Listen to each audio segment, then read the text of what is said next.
El pasado domingo, en el Santiago Bernabéu, se vio algo demasiado impropio del Real Madrid.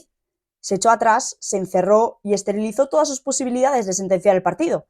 Y de todo esto, y también del empate sobre el descuento, solo hay un único responsable: Carlo Ancelotti. El técnico italiano tiró por la borda el desempeño del equipo durante una magnífica primera parte y mandó a sus hombres ante los Leones en busca de una muerte anunciada. Es impropio del club blanco realizar osadías como las que vimos el domingo y también impropio de un entrenador que posee tanta experiencia en el cargo. Con Carvajal y Nacho de centrales, porque no había otra opción, es absurdo meter el equipo atrás y quitar toda la pólvora ofensiva en busca de rascar una victoria cobarde.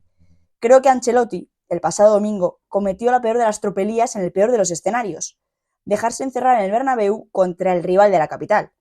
Cualquier madridista no reconoce como suya esa idea de juego o ese planteamiento, porque realmente si de algo se caracteriza el Santiago Bernabéu es de la lucha hasta el último momento, de no bajar los brazos ni dar nada por sentado. Y parece ser que a su técnico se le olvidó que el resultado era tan corto y contra un rival tan dañino. No hay otro culpable para explicar que el Real Madrid no se llevase los 3 puntos del derbi que Carlo Ancelotti. Fútbol, un podcast presentado por María Ruiz.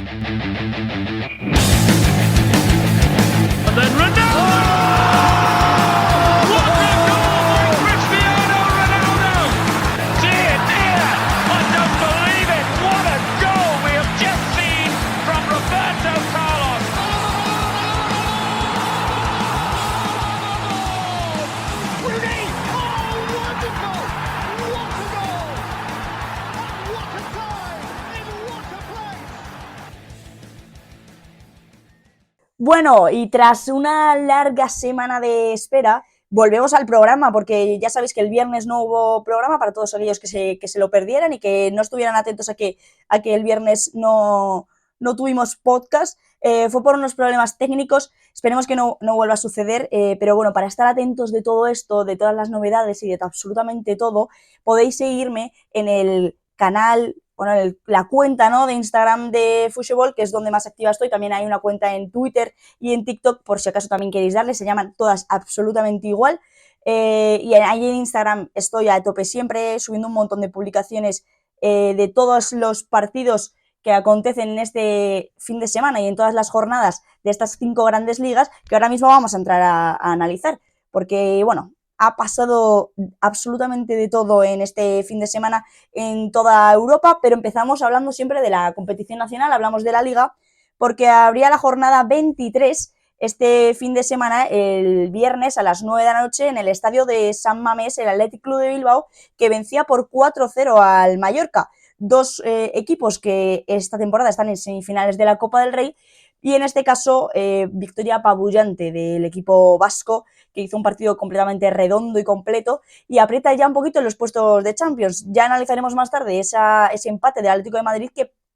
realmente, pese a poder rascar un punto del Bernabéu, que por cómo se fue desarrollando el partido no parecía que pudiese ser así, se encuentra en una situación agónica, sobre todo hablando de los puestos Champions. Unos puestos que van a estar muy competidos, sobre todo entre 3 equipos, que son Barcelona, Atlético de Madrid y Athletic Club de Bilbao. Una de las peores noticias que pasó el equipo de Ernesto Valverde fueron que los hermanos Williams, tanto Iñaki como Nico, tuvieron que salir del terreno de juego antes de lo previsto por molestias en ambos jugadores. Lo que ya se conoce es que Iñaki Williams sí podrá estar disponible para el partido de Copa del Rey frente al Atlético de Madrid, y Nico todavía sigue siendo duda. Ya el sábado, a las 2 de la tarde, el Valencia y el Almería se hacían frente con esa victoria del equipo Che por 2-1 frente al colista de la tabla. El Valencia, que vuelve a ganar con más suspense y más sufrimiento de lo esperado y de lo deseado, desde luego. Empezó bastante bien el equipo de Rubén Baraja, con 2 goles ciertamente tempraneros. Antes del minuto 30 ya iban doblemente aventajados el equipo local, con Yaremchuk y Hugo Duro haciendo lo propio, pero es que a partir del segundo tiempo se le complicó mucho la vida al conjunto de Baraja. Marcó a Rivas y a partir de ahí fue un poco más frenético el partido y un poquito más inestable para el conjunto local, que de nuevo tuvo que hacer valer la valía, ¿no?, y el poder de Georgi Mamardashvili, que no hay un partido en el que no sea protagonista. Este resultado hace que los valencianos se coloquen en 7ª posición, apretando mucho a Real Sociedad y Betis, que pierde esa posible plaza europea en en caso de quién sea el ganador de la Copa del Rey, que veremos qué sucede con todo eso y con esa plaza que se queda ahí en el aire siempre. Después, a las 4:15, Granada y Las Palmas también se veían las caras con un reparto de puntos en un partido muy manso y con poca pólvora. Hubo poca efectividad ofensiva y poca verticalidad en un partido donde empezó mejor el equipo nazarí, pero a partir de los cambios de Pejiño y de Cristian Herrera aportaron mucha más movilidad del equipo canario en un resultado que deja con mal sabor de boca a los nazaríes. Sí es cierto que es un punto que contra un equipo como es la Unión Deportiva Las Palmas, que está haciendo una campaña excepcional, pues a lo mejor si se lo cuentan antes del partido a su técnico, pues podría haberlo firmado, pero por cómo se va desarrollando el partido y por la situación tan crítica que tienen los andaluces en la tabla, creo que no les sirve, no les vale para poder seguir luchando por la permanencia en primera división. Y ya a las 6:30, el Alavés y el Barcelona se veían las caras con esa victoria del FC Barcelona por 1-3 en Mendizorroza. Gran partido del conjunto culé, que fue bastante superior y sobre todo más efectivo que el rival. Comenzó el partido muy intenso con el Alavés presionando muy fuerte y propició ya la primera jugada polémica con posible penalti de Cubarsí sobre Alex Sola a los 20 segundos. Xavi Hernández durante este partido creó una nueva posición para Andreas Christensen, que le situó como pivote defensivo para frenar a Samu Morodion, que en la ida ya les había puesto en muchas complicaciones, y la verdad que el danés no estuvo nada mal en esa nueva posición, en esa nueva demarcación que le asignó su técnico. El Barça, que tuvo mucha mayor efectividad que en otros partidos, pero siguió sin ser incisivo ni vertical, dominaba mucho la pelota, pero no había esa profundidad que se le exige a un equipo de estas garantías y de estos, bueno, y de este nivel, ¿no? A partir del segundo tiempo ya el encuentro se dinamitó con varias ocasiones, sobre todo para el equipo vasco, inclusive con ese gol de Samu Morodion, pero con la entrada de Vitor Roque se firmó la sentencia en el encuentro. Un Vitor Roque que me gustaría resaltar porque pese a la expulsión tempranera que apenas duró en el terreno de juego unos 15 minutos, se está viendo que ya en los últimos partidos está resurgiendo de una manera muy interesante el jugador brasileño y que probablemente pueda entrar ya más dentro de esa rotación y de alguna titularidad espontánea en el equipo de Xavi. Se está adaptando muy bien al FC Barcelona, está empezando a coger ritmo y estamos empezando a ver ciertas cosas que el brasileño ya mostraba en su anterior equipo. 2 goles lleva ya en estas últimas 2 jornadas, sí es cierto que esa expulsión, que para muchos es polémica, pero bueno, la primera amarilla que se la sacan de manera tempranera, ¿no? Para lo que llevaba en el terreno de juego por un codazo, y la segunda que sí es donde ahí se puede generar el debate por esa entrada a destiempo sobre Rafa Marín, que algunos interpretan como que no es suficientemente punible como para acarrear la expulsión del delantero. Pero el árbitro tomó esa decisión, el VAR no podía entrar porque era segunda amarilla. Recordemos que cuando es segunda amarilla no se puede entrar, a no ser que sea roja directa, que ahí es donde el VAR sí puede incidir en esa decisión. Y bueno, el futbolista que, pese a haber entrado de muy buena manera y llevando muy pocos minutos, ya había marcado el tercer gol y dado mucha más tranquilidad al conjunto de Xavi Hernández, tuvo que salir por donde había entrado y apenas disputar 15 minutos. Es una mala noticia para el chaval porque creo que se está encontrando muy bien y que está empezando a tener muy buenas sensaciones y más marcando goles, que es lo más importante y que lo que más le exige a un delantero, pero que esto es un jarro de agua fría, ¿no? Quizás a lo mejor se mostraba con demasiada intensidad y demasiado ímpetu propio, por otra parte, de un chaval de la edad que tiene y más cuando te ves cumpliendo un sueño jugando en un equipo tan grande, pero quizás ese tipo de productos de la inexperiencia acaban pagándose demasiado caros, aunque sin mayor problema porque el Barça no se vio demasiado afectado por encontrarse con 10 jugadores en los últimos, no sé, serían apenas 20 minutos, 20 largos minutos. Y ya cerraba la jornada del sábado el Girona contra la Real Sociedad en un reparto de puntos entre dos equipos que pudieron llevarse la victoria cada uno perfectamente. Ofensivamente estuvo más dinámico y con mayor profundidad y con ocasiones más claras la Real Sociedad, pero se topó con un excepcional Paulo Gazzaniga que ya está forjándose como uno de los porteros revelación y más seguros de esta temporada. A partir de la segunda parte, Mitchell encontró mayor movilidad y verticalidad con los cambios, pero en cambio en la primera parte, si te fijas bien, el conjunto catalán se muestra muy incómodo, no consigue encontrar esa seguridad y certeza de la que ha hecho baluarte esta temporada el conjunto de Mitchell, y que por eso le sitúa en la segunda posición de la tabla. Pero pese a toda esa revolución, ¿no?, que crea Mitchell a partir de los cambios, es insuficiente como para incomodar en exceso a Alex Remiro, y eso propicia que el 0-0 aparentemente sea el resultado más justo para ambos equipos, pese a que por lo menos algo podríamos haber visto, pero considero también que el empate era lo más propio, ¿no?, por cómo se fue desarrollando el partido y por lo que se fue determinando. Se pierde en el encuentro para el Bernabéu, que recordemos que la próxima jornada es determinante para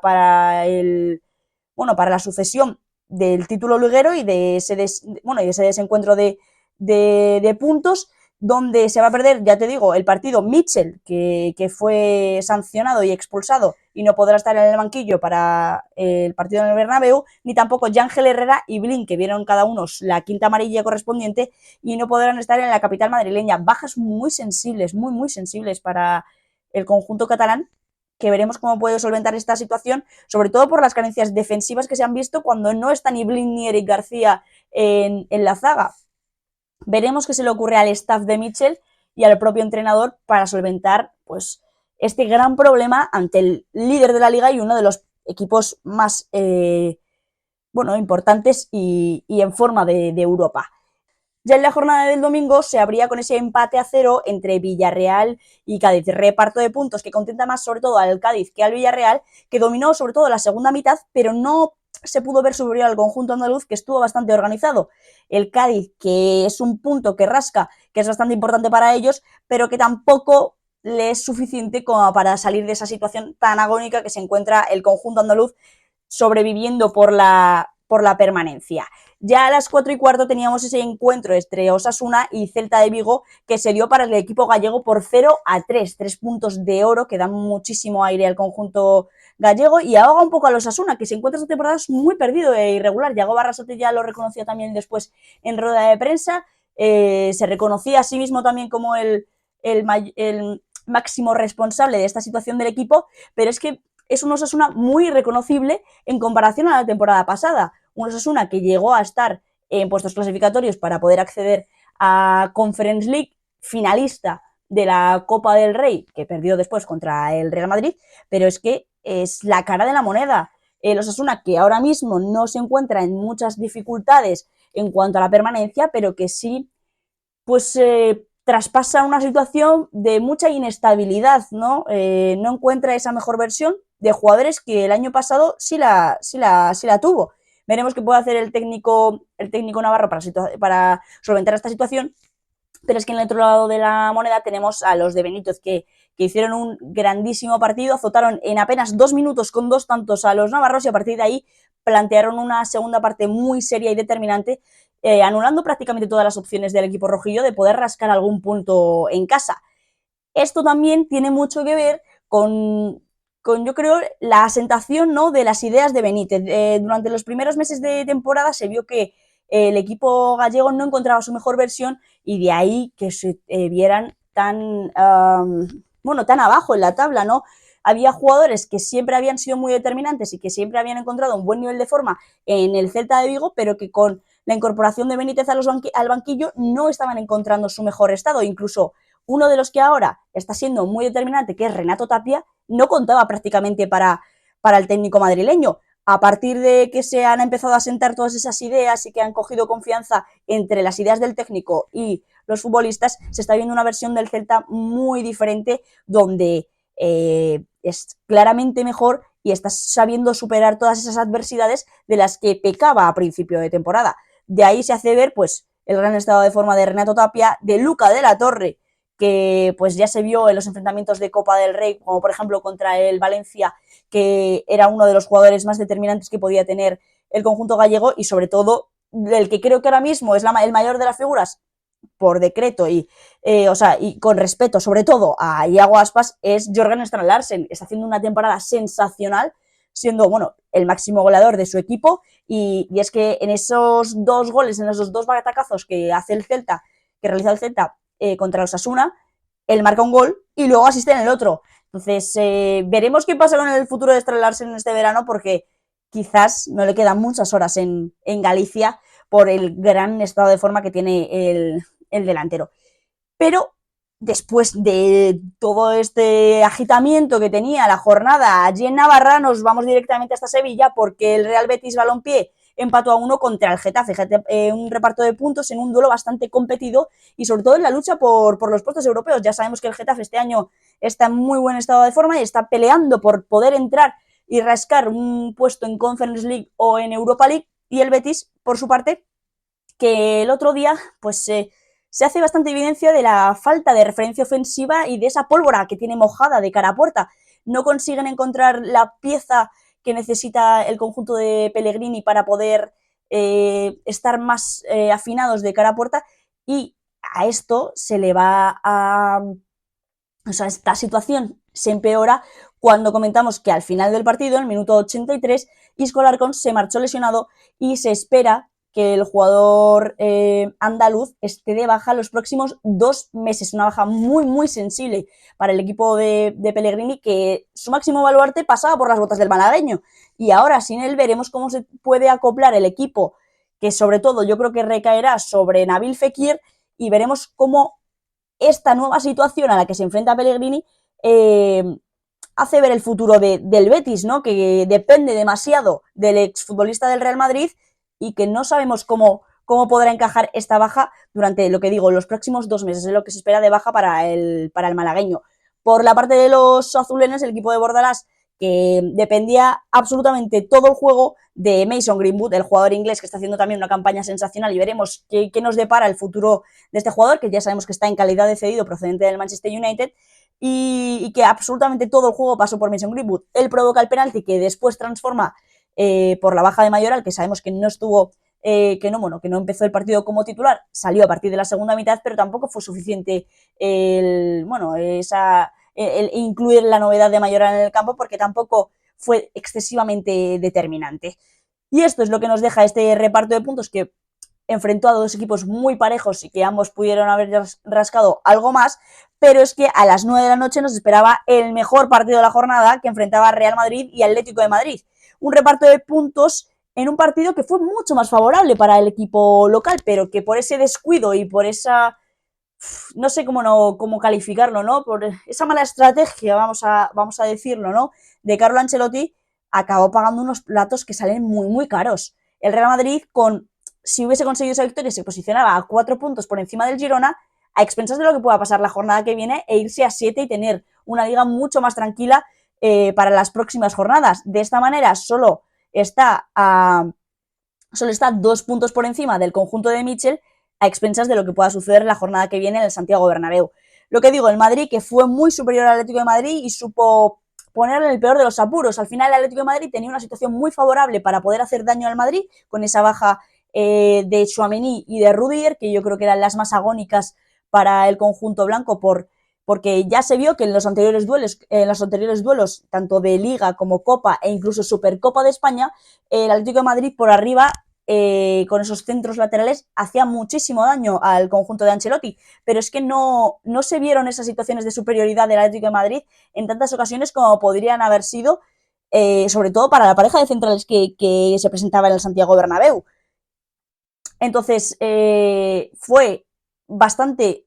superior el Madrid, sobre todo en esa idea de juego, en saber jugar, en imponer a lo que quería jugar, pero es que al final el equipo de Ancelotti pecó también de determinación para sentenciar el partido. Tuvo muchas ocasiones, recuerdo un mano a mano, una ocasión bastante clara, un tiro cruzado de Rodrigo, y otra ocasión bastante clara también de Brahim Díaz, que no acabaron sentenciando el partido, y al final el no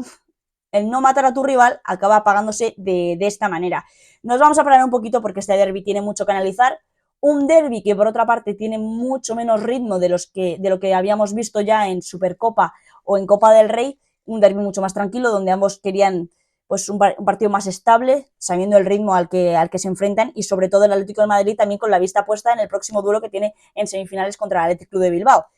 A destacar, Brahim Díaz, ¿no? Fue nombrado como el mejor jugador del partido, bastante claro, ¿no? No creo que ningún otro jugador del encuentro podía hacerle sombra al malagueño. Y este gran estado de forma de Brahim se entiende muy bien y casa muy bien con el declive de Rodrigo. Yo creo que es impropio e inaceptable para un jugador del Real Madrid tener esta irregularidad. Está pecando muchísimo el delantero brasileño de esto y puede pagarlo muy, muy caro. No creo, no sé, de todas maneras, tampoco lo sé, pero no creo que su futuro en Madrid esté en peligro, pero no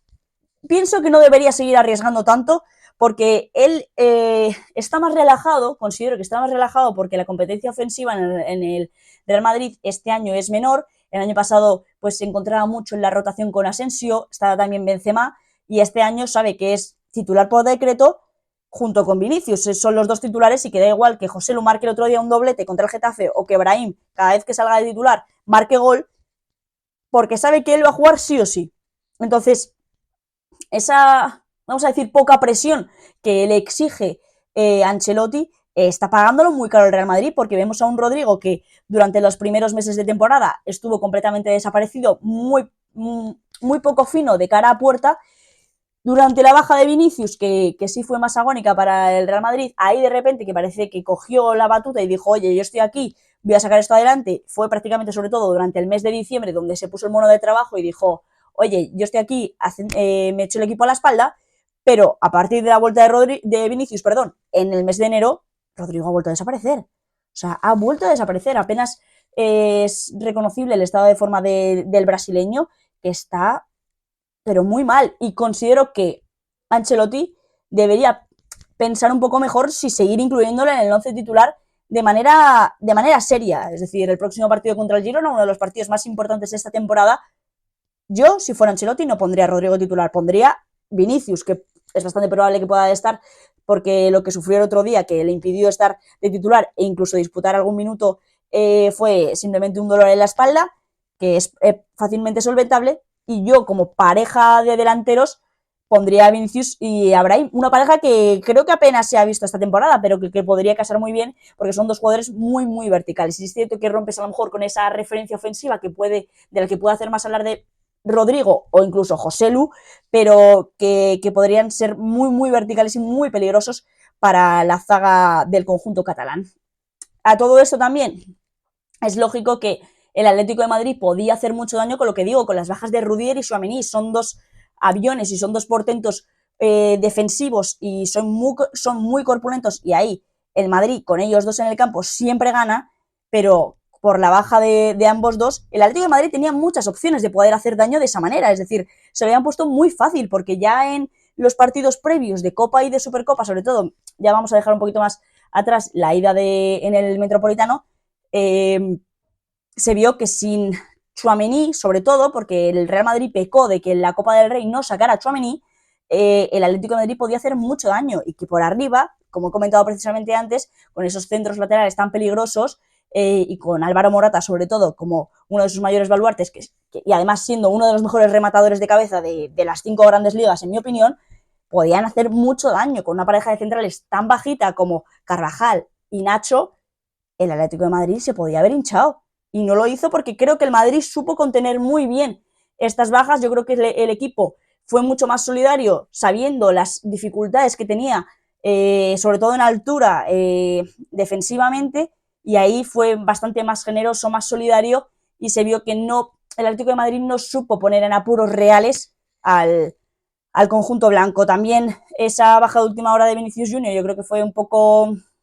desestabilizante, ¿no? Yo creo que el equipo no se esperaba no contar con el brasileño, que ya había empezado a calentar, y fue justo ahí cuando se notó esos dolores, y que incluso yo pensaba que podría llegar a disputar algún minuto porque se le vio calentando en algunos momentos del encuentro. Pero bueno, pese a eso, yo creo que el Madrid en la primera parte hizo muy buen partido, y a partir de la segunda parte, yo no sé si fue por confianza o por qué, pero se notó que el equipo bajó una marcha, un punto más de relajación, y a partir de ahí, y con las sustituciones que son inexplicables, pero inexplicables, de Ancelotti, yo no conseguía comprender por qué metía a Modric y a Ceballos. Lo de José Lu lo puedo entender, pero meter a Modric y a Ceballos es algo que me parece completamente absurdo. El Real Madrid en la segunda parte estaba tirando muchísimas contras porque el Atlético de Madrid se había subido arriba, solo tenía una opción, que era empezar a atacar y mover el equipo y subir la línea mucho más para poder crear algo de peligro sobre la portería de Lunin, y el Madrid encontraba muchas situaciones de superioridad en el contraataque. Hubo una ocasión, que es la que precisamente falla Rodrigo, en el que el Real Madrid ataca 4 contra 2, y ni aún así el Madrid es capaz de hacer daño real al Atlético de Madrid, perdón. Y viendo esta superioridad que podías tener en el contraataque y que de esa manera podías matar el partido ya directamente, y ya luego ya, si ya vas 2-0 o 3-0, enciérrate atrás de lo que quieras. Pero con un 1-0 contra el Atlético de Madrid no puedes hacer eso, no puedes quitar todo tu potencial ofensivo para meter a Ceballos y para meter a Luka Modric. Es que me parece completamente absurdo. Y sobre todo quitar a Brahim Díaz. O sea, el primer cambio que hace el Real Madrid es que quita a Brahim Díaz para meter a Joselu. ¿Cómo no quitas a Rodrigo? Que no estaba haciendo absolutamente nada, no aportaba absolutamente nada, y tenías a Brahim que era diferencial. Es algo que no me explico. Si es cierto que luego se ve que podía haber tenido algún problema muscular, pero no creo que eso fuera, o sea, que ese fuera el real motivo por el que Ancelotti realice ese cambio. Pero pese a todo esto, hay varias jugadas que nos dejan polémica. Ya sabemos que estos últimos duelos entre los dos conjuntos madrileños no dejan de dar que hablar, y es que hay varias jugadas que dan mucho que hablar. La primera de ellas se da con ese gol anulado a Savic en los primeros minutos de la segunda parte por fuera de juego de Saúl. Es un fuera de juego posicional. Creo que la jugada está bien intervenida por el VAR y por el árbitro. Saúl se encuentra completamente de frente a Lunin y le impide poder reaccionar y salir de su portería mismamente, por lo que considero que el gol está bien anulado. Pero es que las otras 3 jugadas polémicas pasan en el área contraria, porque el Real Madrid pide 3 penaltis que Sánchez Martínez no determinó. El primero de ellos es una entrada a destiempo sobre Lucas Vázquez, que honestamente me parece clamorosa. O sea, pero clamorosa es clamorosa. Lo que yo no entiendo es cómo no interviene el VAR ante una situación tan clara. O sea, es una entrada muy clara, y que ni Sánchez Martínez se llevara la mano al pinganillo me parece algo bastante sospechoso. Luego, otro posible penalti, sobre Jude Bellingham en una carrera en un desmarque que realiza el futbolista inglés, que es topado por Stefan Savic. Considero que el central montenegrino se desentiende completamente de la pelota, que simplemente va a chocar a Jude Bellingham, y puedes entender, bueno, es una situación de carga. Las situaciones de carga se entienden cuando el choque va hombro contra hombro, pero en la imagen se ve perfectamente que el futbolista del Atlético de Madrid choca directamente con la espalda del centrocampista inglés, y que es que no tiene ninguna intención de jugar esa pelota. Simplemente tiene intención de derribar a Jude Bellingham y ya está. Y vuelvo a poner en valor que es que el árbitro y el equipo del VAR no hacen absolutamente nada, no revisan la jugada, no, parece que no es punible absolutamente nada de lo que estaba pasando en el área de Jan Oblak. Pero es que si eso parece poco, otra situación se da sobre Jude Bellingham, porque en un saque de esquina, que no sé si fue un saque de esquina o una falta que cuelga el Real Madrid, Marcos Llorente directamente abraza a Jude Bellingham con las 2 manos, porque hay una imagen que se ve perfectamente que incluso las 2 manos de Marcos Llorente se entrelazan para agarrar la cintura de Jude Bellingham, y bueno, es que placa directamente al futbolista inglés, que le impide rematar en una ocasión bastante, bueno, clara no, pero manifiesta de gol, desde luego que sí. Otra situación que tampoco comprendo, porque si hubiese sido una pugna por la pelota donde ambos se están agarrando y donde ambos pues generan esa disputa, lo puedo entender perfectamente, porque esos son lances del juego, y me parece absurdo que se empiecen a pitar cositas por un agarrón de camiseta o porque te tira un poquito del brazo. Al final, esos son pugnas de balón y ya está. Pero aquí es que es clarísimo, se tira directamente a agarrar a Bellingham, se desentiende de la pelota porque la pelota está pasando por encima de él y él no está mirando la pelota, está mirando hacia el otro lado. O sea, creo que es que no hay situaciones más manifiestas de pitar la pena máxima como las que pudimos ver el otro día en el Santiago Bernabéu. Es injusto calificar como que el empate del Real Madrid es culpa del arbitraje, porque tiene mucha culpa lo que sucedió en el terreno de juego y sobre todo incido en esos cambios de Ancelotti que son absolutamente inexplicables, pero sí que perjudicó al conjunto blanco, es una cosa que es bastante evidente y que bueno, yo no sé exactamente a qué se deberá que ninguna de estas 3 infracciones fuera revisada por la sala VAR, pero está claro que algo hay y que en todos los derbis madrileños está habiendo tanta polémica, suscita muchas dudas para el aficionado. Pese a todo ello, acabó en ese reparto de puntos que da mejor sabor de boca a los colchoneros que a los vikingos, y cierra así la jornada del domingo. Pero es que la jornada 23 acabó ayer con esa derrota del Rayo en casa, otra nueva derrota del Rayo, frente al Sevilla, una victoria muy importante para el conjunto hispalense que toma un poquito de aire y ahoga mucho más a los de Francisco, que no encuentran su mejor versión desde hace muchísimas jornadas. Si ponemos sobre la mesa todas las estadísticas, el equipo de Francisco lleva sin ganar un mes, que fue precisamente esa victoria en el Metropolitano contra el Getafe por 2-0, bueno, por 0-2, perdón, porque se considera como fuera, lógicamente, y en casa lleva sin ganar desde la jornada 5. Desde la jornada 5, que eso data del 15 de septiembre. 15 de septiembre. Ha pasado mucho tiempo desde que el Estadio de Vallecas ve una victoria de su equipo, algo que es bastante sorprendente, porque la temporada pasada el Estadio de Vallecas era uno de los feudos más complicados y más inexpugnables de la primera división, y este año parece que cualquiera puede pasearse por Vallecas y llevarse los 3 puntos de gratis. El conjunto rayista, que sobre todo se caracteriza por esa poca profundidad ofensiva, ¿no? El año pasado eran bastante incisivos, sobre todo Isi Palazón y Álvaro García. Este año se les ve con la pólvora un poquillo más mojada, pero es que en la delantera siguen sin encontrar la mejor versión de Raúl de Tomás, de Radamel Falcao, que lógicamente por la edad que tiene ya se empieza a entender que a lo mejor no se pueda volver a ver esos destellos de magia del colombiano, ni de Sergio Camello, que la temporada pasada fue muy determinante y ayudaba mucho en muchos procesos ofensivos del equipo, pero este año tampoco se está viendo esa gran versión del canterano colchonero. A todo esto, y en la otra cara de la moneda, son unos brotes muy verdes para el equipo de Quique Sánchez Flores, que sobre todo encuentra el mejor de los baluartes en Isaac Romero, el canterano del equipo hispalense, que sigue de dulce. No marcó esta jornada, pero sí asistió en ese doblete de Youssef En-Nesyri, que volvía de la Copa África, y lo hizo de la mejor manera para conseguir dar esos 3 puntos tan importantes para el Sevilla. Ahora mismo se aprieta mucho esa zona por el descenso. El Sevilla sale del descenso, pero está muy, muy cerca de ese, bueno, ¿no? de ese barranco, ¿no? que asoma a varios equipos de esta primera división. Ya terminando todo el análisis de esta jornada 23 de la Liga eSports, vamos a hablar un poquito de fútbol internacional, ¿no?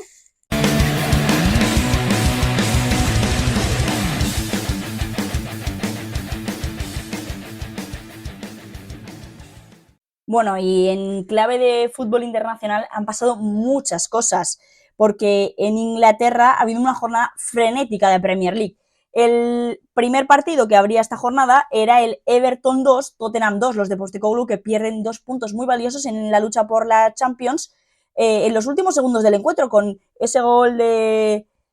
sobre la bocina del Everton, de los Toffees en casa. Era un partido que fue bastante frenético, donde la realidad es que la mayor parte del dominio la tuvo el equipo visitante. No fue suficiente ese dominio y ese doblete de Richarlison ante su ex equipo para poder certificar esos 3 puntos.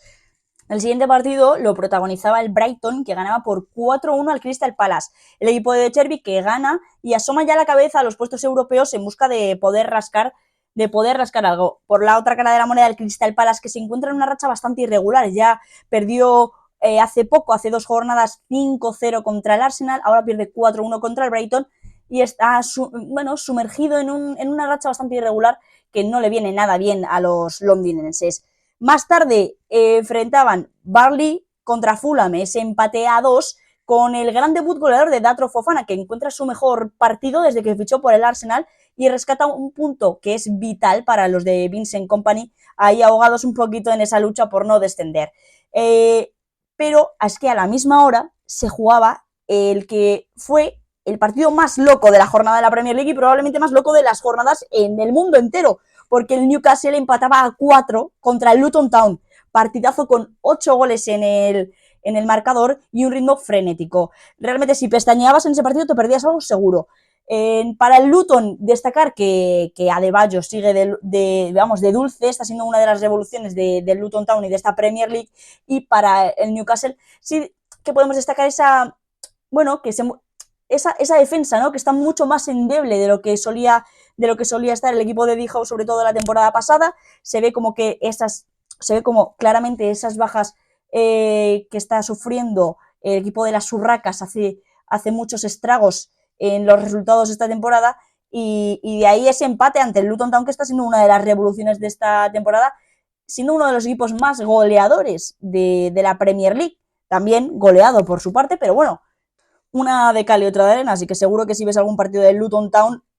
van a caer goles como churros. Y en un partido en el que cayeron goles como churros fue el último que cerraba la jornada del sábado, ese Sheffield United 0, Aston Villa 5. Manita y victoria para los de Unai Emery, que mantienen esa cuarta plaza también en detrimento de ese empate de última hora del Tottenham Hotspur. Anotaron 4 goles en los primeros 30 minutos del partido ante un colista que parece que no levanta cabeza y que empieza a asegurar casi, y mira que estamos en febrero, su plaza en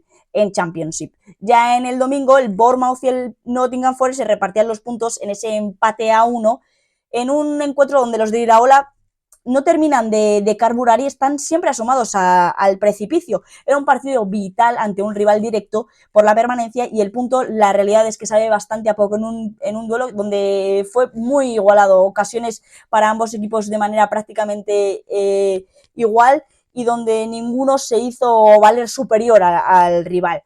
Otro de los partidos más interesantes que nos ha dejado esta jornada es el Chelsea 2, Wolverhampton 4. Mateus Cunha mata y entierra al equipo de Pochettino con un hat-trick en Stamford Bridge. La mejor versión del brasileño que no pudimos disfrutar en la Liga, ¿no? En el Atlético de Madrid no se le vio tan fino de cara a puerta y donde apenas podía contar con minutos suficientes para el Cholo Simeone, y que parece que en el Wolverhampton está siendo, uno de los máximos baluartes del equipo inglés. Partido que fue realmente sobre el papel muy igualado, donde ambos equipos tuvieron grandes ocasiones, pero es que la eficacia pasó sobre todo por las botas de Mateus Cunha y del equipo visitante. Más tarde se jugaba ese partidazo entre Manchester United y West Ham, que salió por la partida para el equipo de Old Trafford, que ganó 3-0. Gran partido del equipo de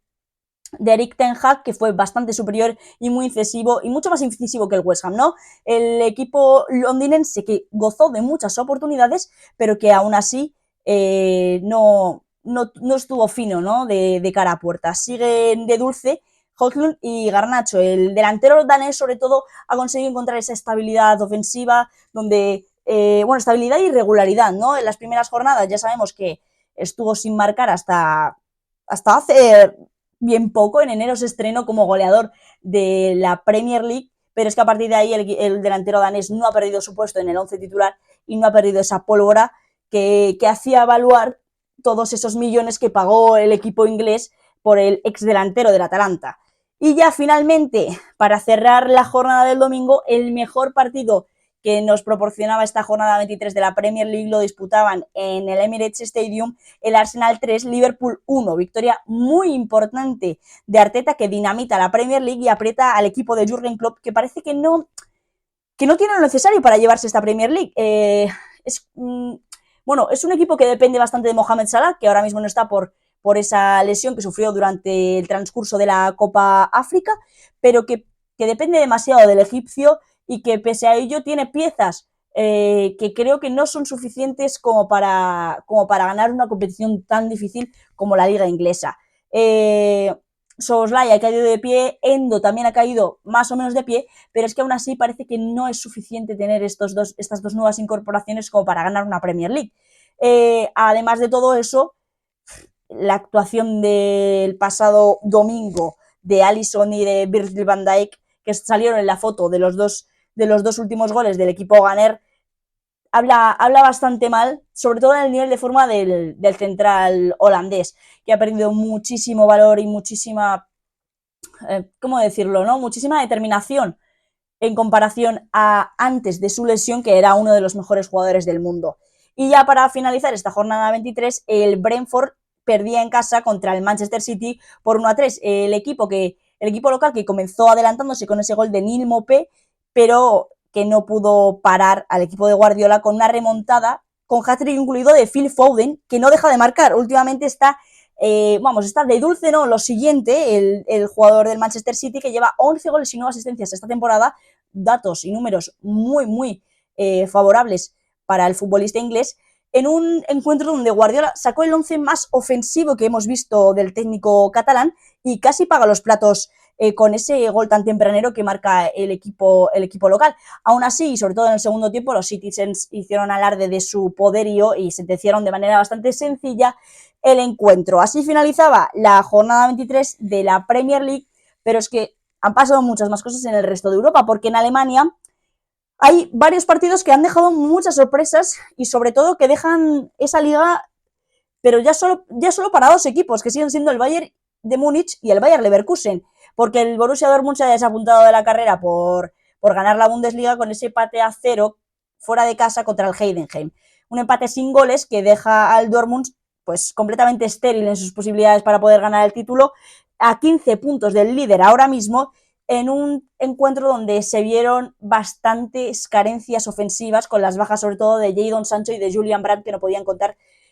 para este partido. El siguiente de los encuentros, ya en la jornada del sábado, enfrentaba a Bayern de Múnich contra Borussia Mönchengladbach. Remontada y victoria para apretar un poquito al conjunto de Xabi Alonso con un gran Pavlovic, uno de los jugadores revelación de esta temporada, que se está hablando muy poco, pero que se está haciendo completo dueño del centro del campo del equipo bávaro. En un partido donde los de Thomas Tuchel fueron bastante superiores. Ya después de este partido, el Darmstadt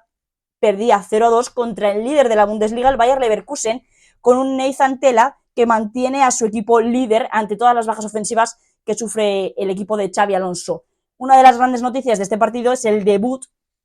como titular y que además durante los 90 minutos que estuvo jugando de Borja Iglesias. Y para cerrar así un poquito este repaso de la Bundesliga, el Leipzig, que volvía a encontrarse con la victoria, ganaba por 2-0 al Unión Berlín. Llevaba ya el equipo local perdiendo durante 3 jornadas consecutivas y con esta victoria se asoman un poquito más a los puestos europeos, intentando encontrar esa mejor versión antes de enfrentarse al Real Madrid en Champions, con un gran partido de Benjamin Sesko, que ya está empezando a llamar a la puerta de grandes clubes europeos y surgiendo, y suscitando el interés de muchos de ellos, sobre todo en Premier League. Cerramos aquí el capítulo en Alemania, y lo abrimos en Italia, porque también jornada muy, muy interesante con un partidazo que nos dejó en el Giuseppe Meazza, pero antes de eso hay que hablar de lo que sucedió el sábado, porque Frosinone y Milan se veían las caras con esa victoria del Milan bastante, bastante sufrida por 2-3, que tiene que volver a llamar a Luka Jovic para que vuelva a rescatarles, el delantero serbio que no para de marcar y está volviendo a encontrar esa gran versión que vimos en el Eintracht, ¿no? Que le hizo valer esos 60 millones al Real Madrid, que todavía se siguen acordando, pero que consigue volver a rescatar al Milan, vuelve a marcar en los últimos minutos el delantero serbio y vemos una gran versión de Luka Jovic. El equipo de Pioli, que fue bastante superior, aunque con menor eficacia y determinación ofensiva que los locales, que apenas les bastaron 4 tiros para meter 2 goles. Increíble esa determinación del Frosinone. Ya en la jornada del domingo, el Nápoles ganaba por 2-1 al Hellas Verona, remontada con golazo de Kivicha Kvaratskhelia para acercar un poquito al actual campeón a los puestos europeos. Esta derrota hunde mucho al Hellas Verona, que tras todos los cambios que he realizado en el mercado invernal, porque han salido y han entrado jugadores por doquier en el Hellas Verona, necesita un poco asentarse para reencontrar esa versión que le acerque a la victoria y que le aleje sobre todo de los puestos de descenso. Después del partido del Nápoles, Atalanta y Lazio se veían las caras en uno de los mejores duelos de la jornada, que dio los 3 puntos al conjunto local. Atalanta ganó 3-1 a la Lazio en un gran partido de Charles de Ketelaere, para que sirvió para hundir todas las aspiraciones europeas de los romanos. Un encuentro donde los locales fueron muy superiores ante una Lazio que está completamente desaparecida y tibia y es completamente irreconocible en comparación también a la temporada pasada. Pero a las 9 menos cuarto se enfrentaban Inter y Juve en esa pugna por el título italiano, por el Scudetto, que acabó con victoria de los interistas por 1-0 con gol en propia puerta de Federico Gatti. Victoria capital en esta pugna por el Scudetto que deja a los interistas a 4 puntos por encima y con un partido menos, en un encuentro que fue bastante igualado, pero donde se achacó esa eficacia, ¿no? Esa falta de eficacia y de determinación por parte de la Juve, sobre todo de cara a puerta, ¿no? No encontramos esa gran versión de Federico Chiesa o de Vlahovic, sobre todo cuando tenían que hacer frente a la portería de Jan Sommer. Y para finalizar esta jornada de la Serie A, ayer, el lunes, la Roma ganaba por 4-0 al Cagliari, con doblete de Dybala y 3 puntos más para los de Daniele De Rossi, que se colocan ya quintos a solo un punto de los puestos Champions. Y para terminar este viaje por Europa, no podemos irnos sin hablar de la Liga Francesa, de la Ligue 1. El primer partido a analizar se disputaba el viernes entre Estrasburgo y Paris Saint-Germain, con la victoria del equipo de Luis Enrique por 1-2, gracias a los goles de Marco Asensio y de Kylian Mbappé, que dan pues esos 3 puntos bastante importantes en un partido muy turbio para los parisinos, donde en muchas fases del partido y en muchos tramos se vieron bastante ahogados por el conjunto local. En este partido me quiero parar porque hay un tema que ahora mismo está resonando mucho en las dos capitales de los países vecinos, tanto en Madrid como en París, porque la situación de Kylian Mbappé parece que se va a empezar a determinar en las próximas